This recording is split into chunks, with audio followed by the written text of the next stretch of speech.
Support for the CivicSciTV network comes from listeners and viewers like you, and organizations such as the Sci Resident Collective, a community of emerging civic science scholars and entrepreneurs. Visit saicollective.org to learn more. Exploring societal challenges through the lens of civic science.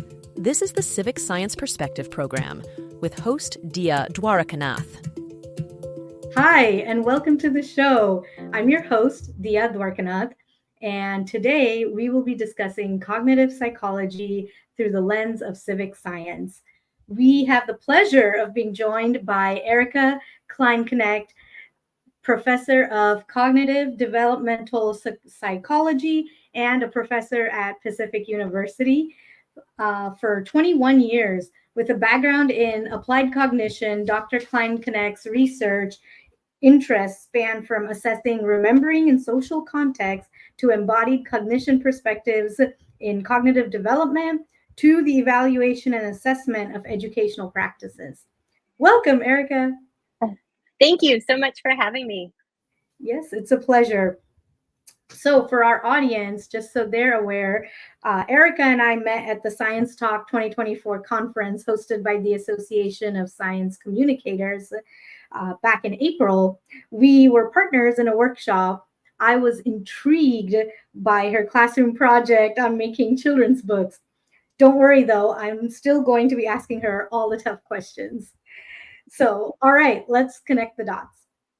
We'll start off easy with some definitions for both our audience and me, Erica. We all think we know what psychology is, but what's the scientific definition and what is it not? Oh, that's such a great question. So we can start really broad with the definition of psychology and say that it's a means of gaining an understanding about the human condition. But people in many disciplines can claim that. So in psychology, we add on a layer of empiricism. So we use the process of science to gain an understanding about human thinking, human emotion, and human behavior. Sometimes we compare humans to animals, but our spotlight is always shining on the human condition.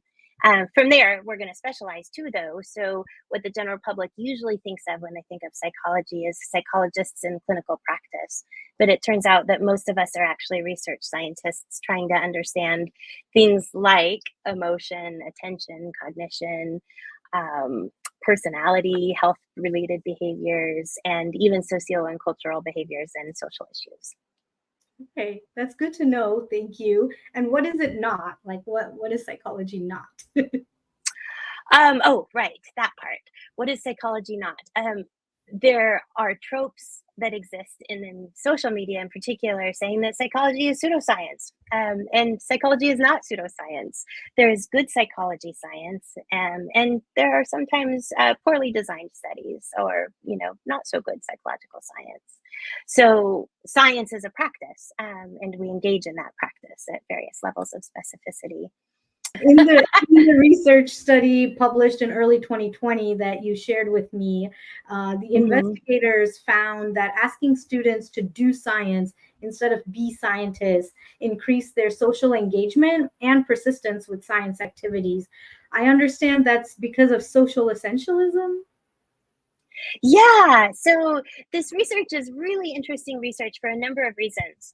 One reason is that the manipulation that is being examined in the research is really subtle.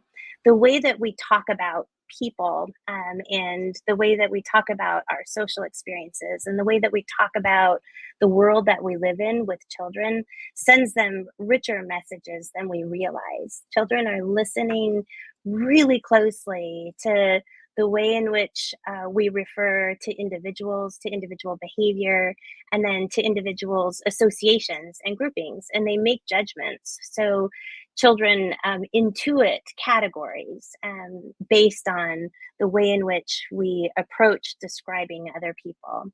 And once they've intuited a category, they make assumptions that members of that category or exemplars of that category are all going to share characteristics, and then they're going to make generalizations.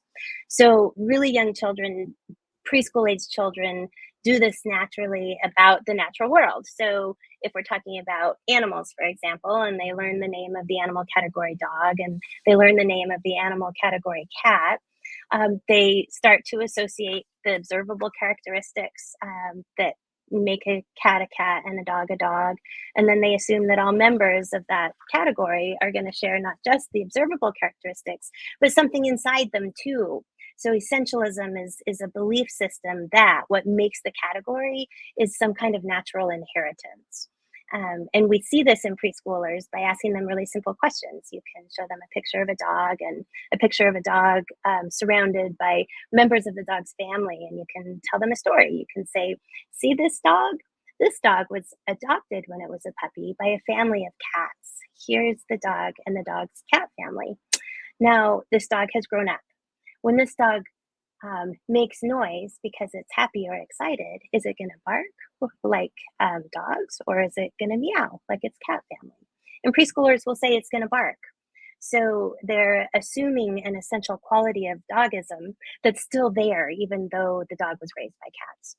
So natural kind animal categories, plant categories, essentialism is brilliant. Children are intuiting DNA, right? But children don't actually know about DNA, and they don't actually know about the difference between natural kinds, plants and animals, and social kinds, categories that humans construct.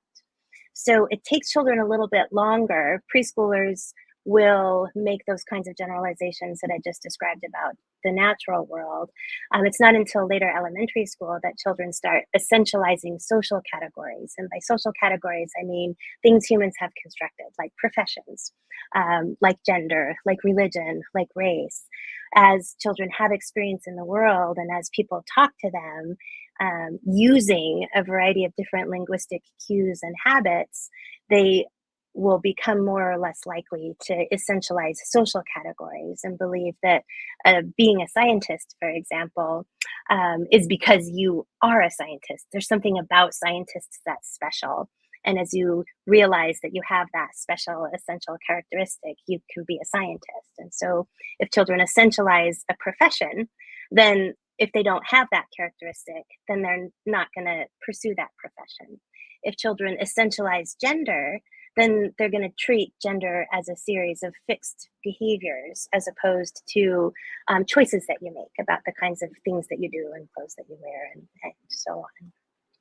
Interesting. So I liked the phrase dogism you mentioned. Is there an example then of a social category that an elementary school student might decide on? So social essentialism does work a little bit differently because human social categories are looser. You know what I mean? They're not as easily observable. And so as kids are trying to understand how the social world works, they will look for verbal cues that signify identity, and then they'll treat them as a rigid category. So with gender, for example, with preschoolers, very young preschoolers, 3 and 4 years old, you can show them pictures of children and you can label them as boy and girl. And you can present them first in stereotypic dress. And then you can say, now this little girl is going to put on a wig with short hair and put on blue jeans. Is she still a girl or is she now a boy? The wording would be a little bit more precise if we were going to do this for research purposes.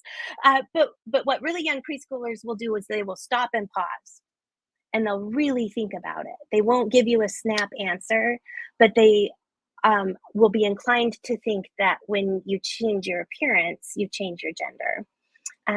And over the preschool period, they are going to try to ask a lot of questions and explore ideas about what gender means. And so depending on how their family talks to them about gender, they're either going to arrive in in elementary school with some fixed and rigid ideas about gender-related behavior and how that relates to themselves, or more flexible ideas about what gender is and how that relates to themselves. So it becomes a little bit looser when we talk about it with social categories than when we talk about the natural kinds that are not human constructions. Because with gender, we also have the biological element that muddies the water. And so when we conflate behavior with more physical characteristics, then kids are going to lean one way or the other, depending on how they experience language and labels.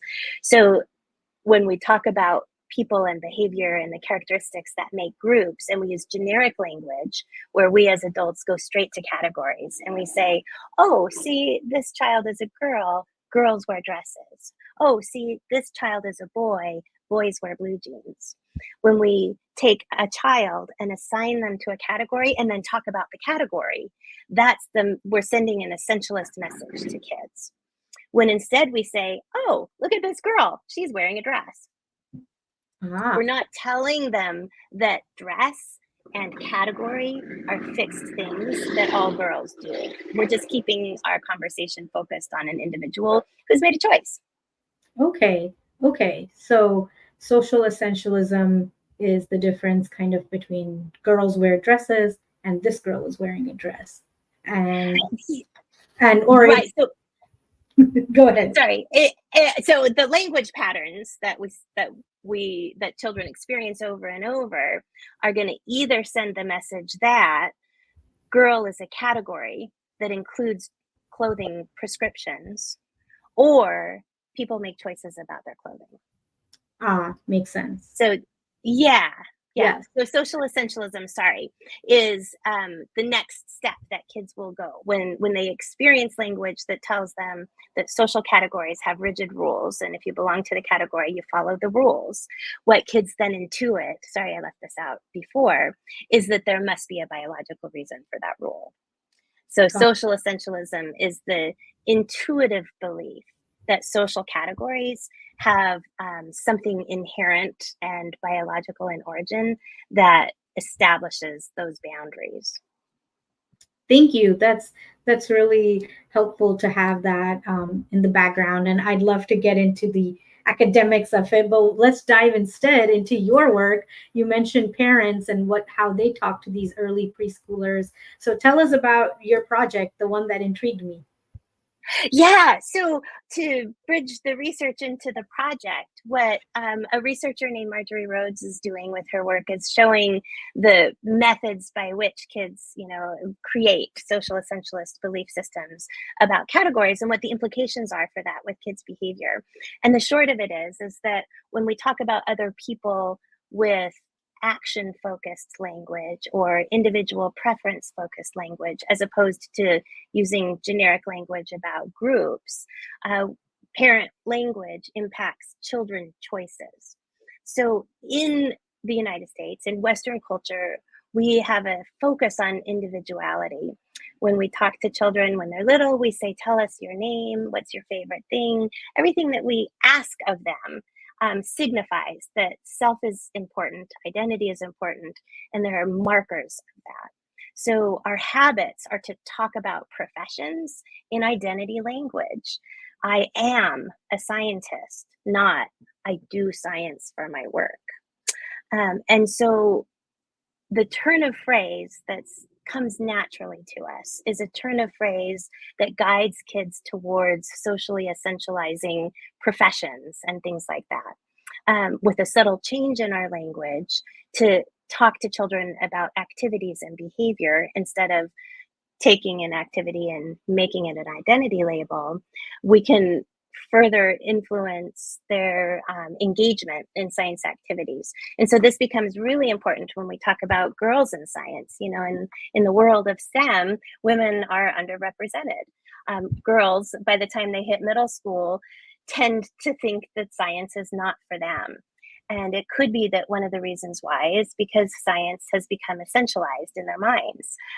They don't see themselves represented in the world of science. Science is discussed in identity terms. And so if they don't see themselves represented in the category, they're not going to pursue that line of work.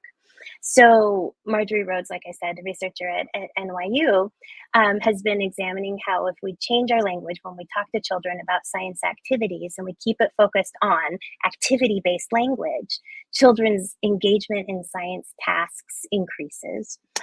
They persist longer in the face of a setback. And this goes all the way back to preschool. So to my teaching, what I've decided is that I really think that our students need to know about this. We can solve some problems, or at least make steps towards addressing some of our social problems in the world, increasing women in science, for example, by talking to children in a really careful way.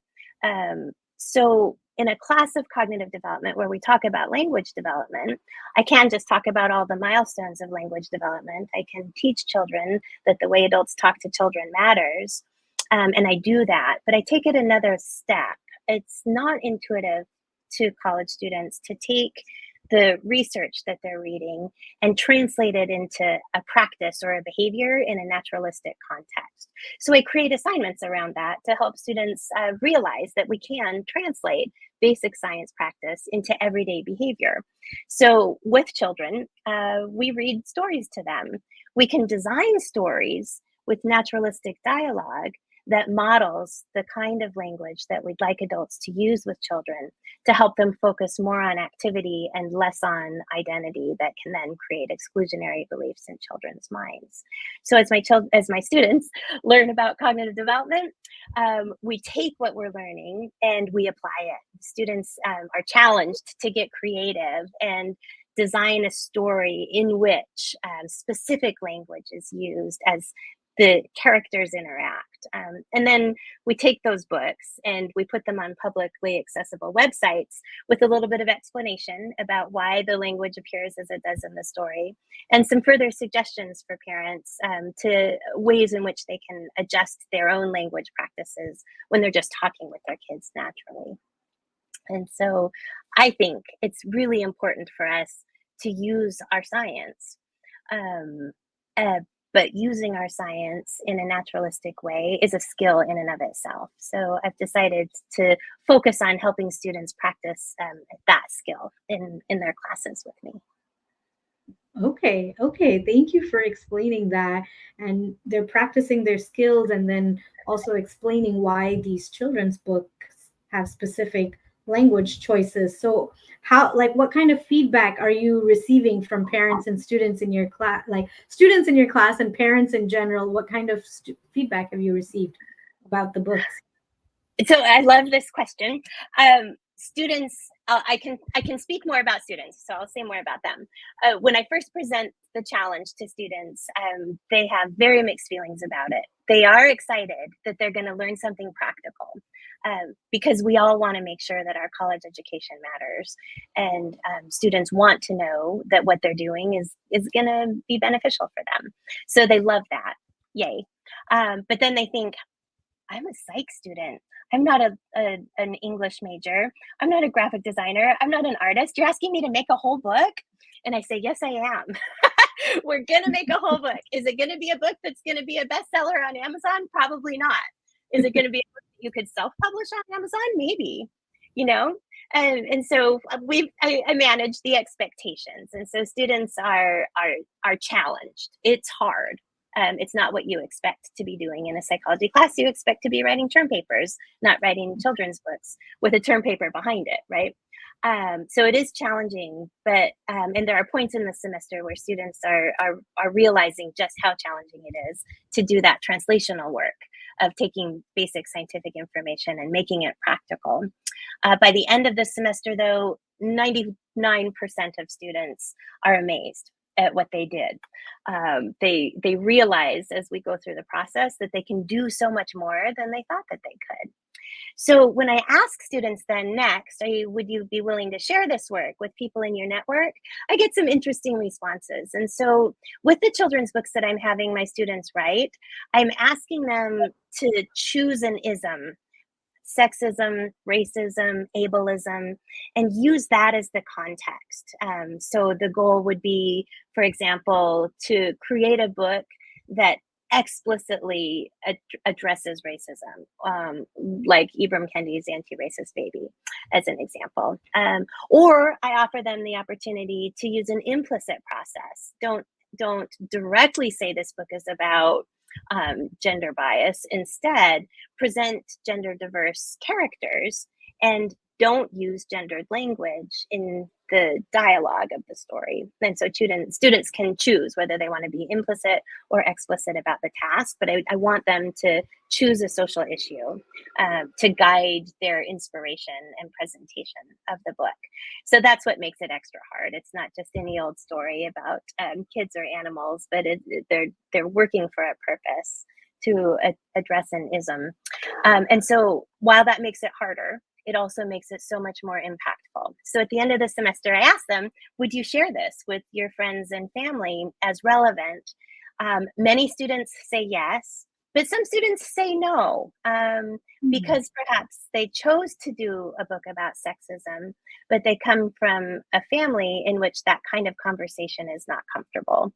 So sharing the work when they know what the purpose was of the work can be daunting for some students and exciting for others.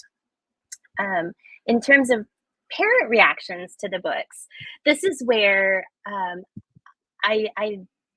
this is where I don't get a lot of feedback from parents, I will say.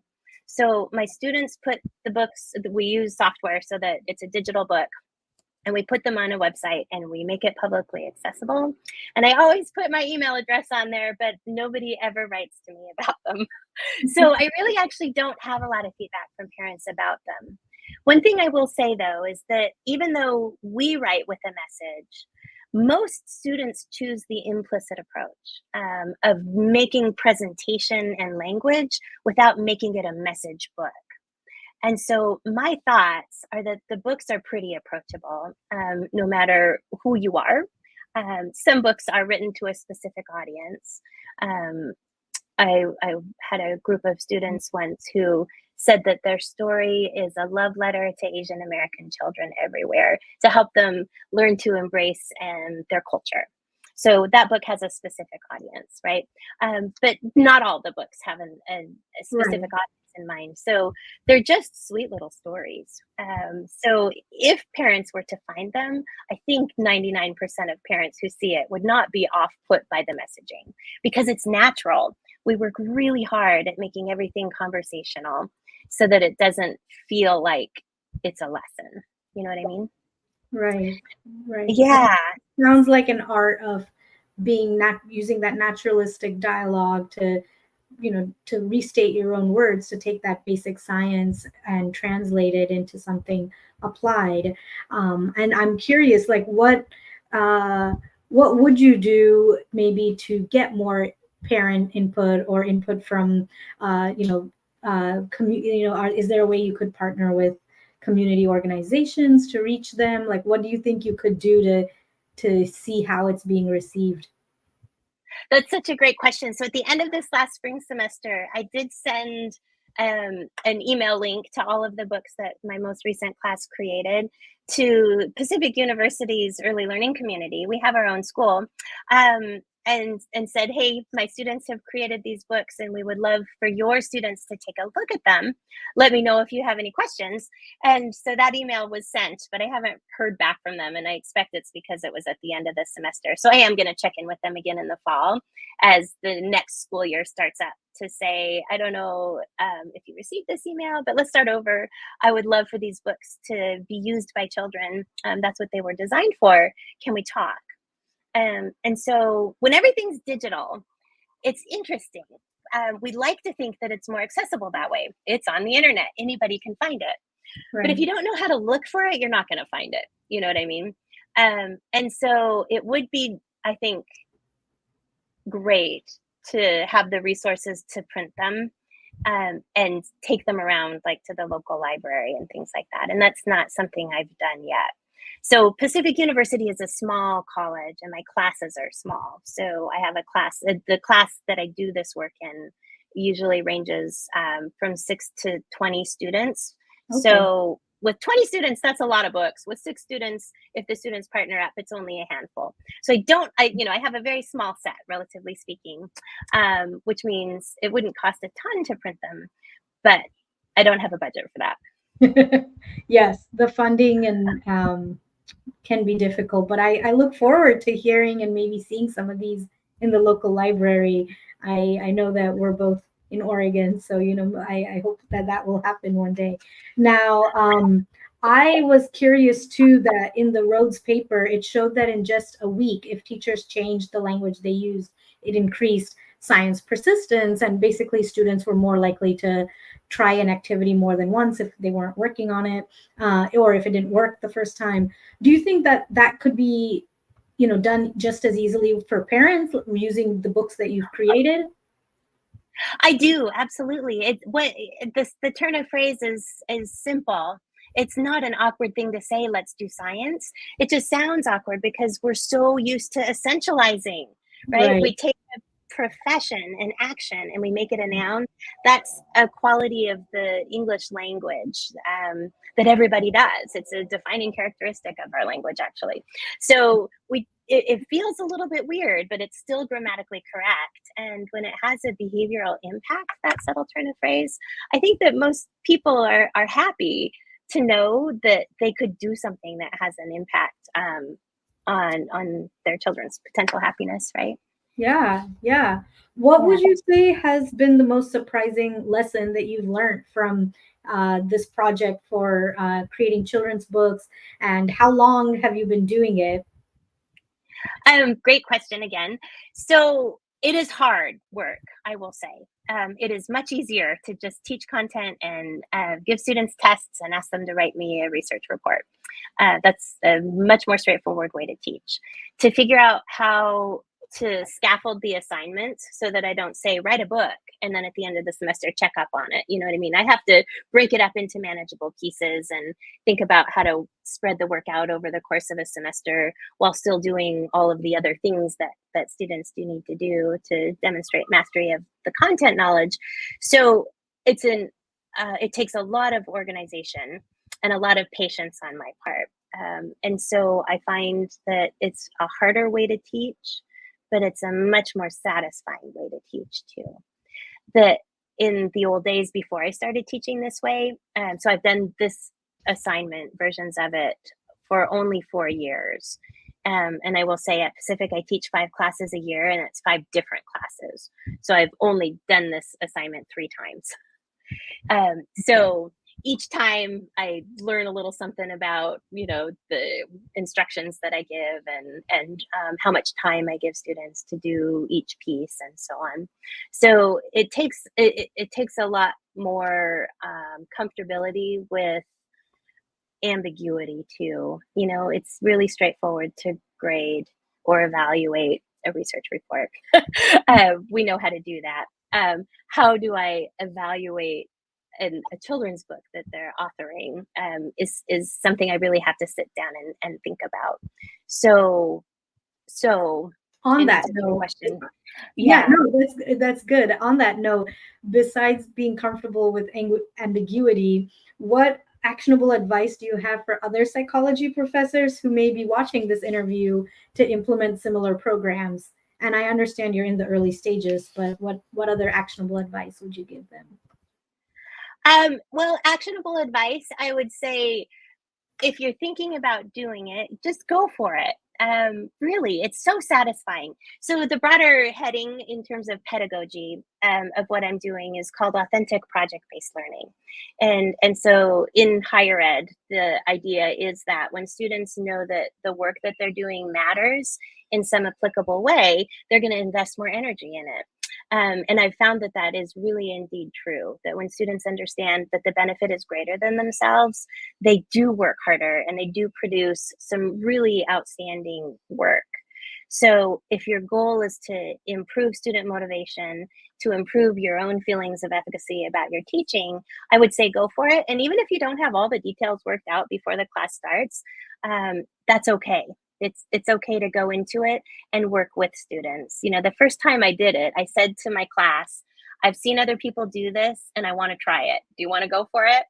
And we took a vote and they said, yeah, let's go for it. I'm like, okay, so we're all going to be learning this together. In that first cohort of students, it was a class of 20 students. We very much bonded over it. And it was great. You know, they liked being included in the decision making. And actually, I found in round 3, I know what to anticipate now. So I didn't involve the students as much in decision making, and I found a little less buy-in, which was kind of interesting.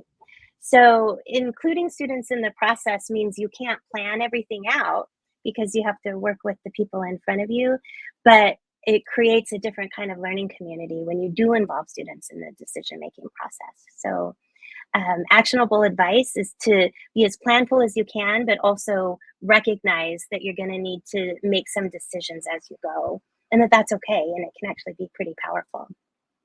That's good to know that you can plan in advance, and that actually including your students made them more engaged, including them in the decision process. On that note, I would ask you then, how can you expand that inclusion even as you move forward and maybe beyond your classroom? What do you think psychologists or psychology professors like yourself can learn about psychology by including others in the community?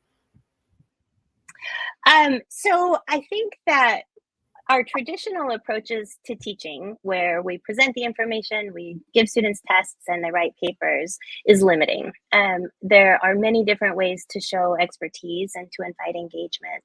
And our teaching is much more effective when we attend to that kind of inclusion approach to teaching, to recognizing that there's more than one way to show mastery, and then allowing students to make some reasonable choices about what kind of mastery engagement they wanted to choose for that class. And so I think at the classroom level, opening up the possibilities of what the final assignment can be reaches more students and helps them engage in a variety of ways. So that's pretty powerful. In terms of getting psychology out to the public, the next step, I think that's something that all psychologists should be thinking about. Psychology in its breadth, the variety of things that we do as we seek understanding of the human condition.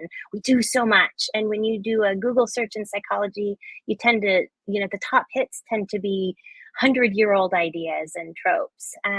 The modern work that we do is not well known. But we do the work to improve, people's lives. So getting work out there to the public, having conversations with people, checking in with local schools and asking them if there's anything that they need that you could help create for them. I've done those things. It's really powerful. I know, just as a little aside, but here's how easy it can be. I was at the Maker Fair with my child years ago at the local science museum, and I walked up to a booth where people were presenting a concept, and the concept they were presenting was that they wanted to do an after-school program on video game design, and they wanted their programming to be perceived as accessible, perceived as inviting. They didn't want to perpetuate the stereotypes of STEM. They wanted to make their projects open. They wanted to specifically reach kids who wouldn't necessarily identify with going into the STEM world. So I was talking with them about their concept, and I thought it was really intriguing. And I took their business card, and afterwards I thought, I want to be involved in this. So I sent them an email and I said, hey, I talked to you earlier today at the Maker Fair as a parent, but I'm a professor too. And I would love to work with you. I will volunteer my time. And so that turned into a multi-year engagement where I helped them design their curriculum, because they weren't people with an education background. They were people with game design and communication and media background. So it's so easy to walk up to somebody and say, what do you do? And hey, gosh, psychology has something, to offer. How can I talk to you about this? That's awesome. And to flip that script a little bit, what role do you think the public could play in contributing to the development or the application of psychology? That's a great question too. I think that in terms of opening up conversations about what psychology is and what psychology isn't. That was a hard question to answer. What is psychology not? But it's such an important one to think about. Asking questions about what's going on inside your head is always a cool thing. Little kids do it, and then somewhere along the line, culture tells them that they should stop doing it. And then we find that by the time kids reach adolescence, they've internalized their inner dialogue so much that they're afraid to say what they think and feel. We could get into a pretty long conversation about this, but I think that if we just normalize saying, hey, I've got a question about what's going on inside my head, little kids will say, what is it? There's something in there, but we don't want to do that anymore when we're older. If we can normalize conversations, not just about mental illness, or mental health or mental wellness, but just about mentality, we would find some interesting, space. That's fascinating, that you're discussing normalizing, talking about what's happening inside of us and why, and asking those questions, but also about just doing that outreach work of saying, hey, I'm at a maker fair. Can I get involved? So those are some good ideas, I think, and there's a lot more we can dive into. I think there's a lot of opportunity here for that civic science engagement, but sadly, we are out of time. So I think my last question to you is, what are some solutions or ways we can include all of our voices, including, even for even sustainably, the United Nations has sustainable development goals, including quality education. So how can we include all of our voices around the world, parents, teenagers, teachers, underserved students, in the future of psychology? I think psychology is already a really popular area of study. Over 1 million students a year take an intro psych class. That 1 million students is both high school, AP psychology, or even just a local psychology class, and community college and university. So one thing that we could do, and the APA is actually working on this, is improving the quality of psychology education that's happening in high schools. Even though the AP psychology test is the 5th most frequently taken AP test, which then tells us that it's a really popular, commonly taken class, only about half of the high school teachers have any credential at all to be teaching psychology. So one thing we could do is put some priority around better preparing teachers.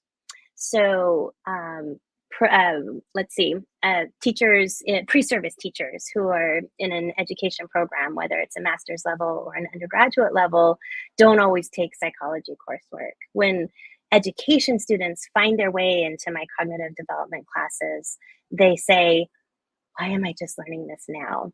When the things that I'm teaching them about, motivation, self-regulation, cognition, the connection between language and behavior, the power of context in shaping, affording attention, and so on, they don't learn about that in their education classes. And this is stuff that would be super important. So if we could, reshape some educational priorities around modern psych science, I think that we would see lots of benefit.